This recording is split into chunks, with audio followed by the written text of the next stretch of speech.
I was looking at your profile. You've mentored and helped a lot of startups. You've worked in marketing for B2B tech startups, and you've also sat on the board of Moz. So you definitely get the startup marketing space. So in relation to what we're talking about today, what do you think are some of the main reasons that you see founders or even sort of early stage marketers struggle to get their first customers? Yeah. Okay, so I'll start with founders, and then I'll move over into marketers.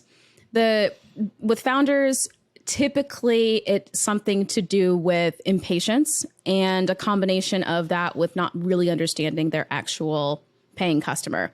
So founders, especially if they are technical founders, with a technical founder, if they're technical, they're used to really short learning cycles. So for example, you write code, you deploy code, almost instantaneously if code works or not. And that short feedback loop is something that a lot of technical founders are very used to. When you get into something like marketing, I like to explain it like marketing is kind of like long-term code deployments that you're not necessarily going to know instantaneously or even ever exactly if and how it works. And that's really scary for a lot of technical founders. And so what happens is they start the marketing process. They start thinking about how to acquire their very first customers. And they're so used to short feedback loops that it's actually really hard for them to see the long-term effects of marketing. And yes, of course, you want short-term tactics. You want short-term things that get you customers. But the reality is that when it comes to marketing, you're ultimately dealing with people. You're not dealing with code. So it takes longer for people to make decisions. It takes longer for people to really believe in what it is that you are building and that it can ultimately help solve their problem. And it just takes longer to actually find you in the first place. So usually impatience is what prevents founders and like these early teams from getting their first 100 customers. They try a lot of stuff. When it doesn't instantaneously work, they quit and they move on to the next thing. And then they say, this doesn't work for us or that doesn't work for us.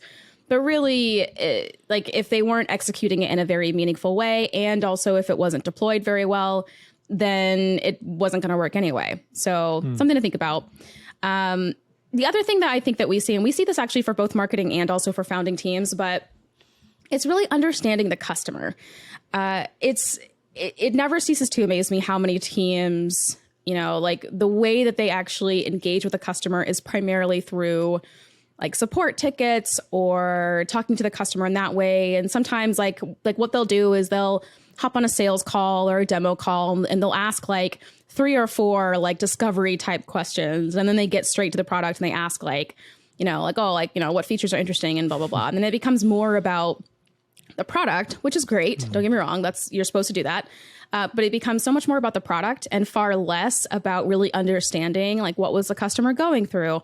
What have they been comparing you against? What were they doing or using before? And why are they switching to your solution now? What was the ultimate trigger moment that led them to even consider this solution? Like those types of questions that really get to the heart of the full journey. And understanding this piece is also critical. So what we find is teams that really struggle with acquisition, 9 times out of 10, it's because they just don't actually understand their customer. And they're trying a whole lot of things that don't actually match with what the customer experience looks like. And also they don't really understand like what's triggering a customer to consider the solution anyway. Makes sense. And going back to your first point around impatience, you see it in the jobs market, don't you? You see marketeers going into companies and coming out quite quickly because the expectations aren't there between the marketing team and the sort of founder team.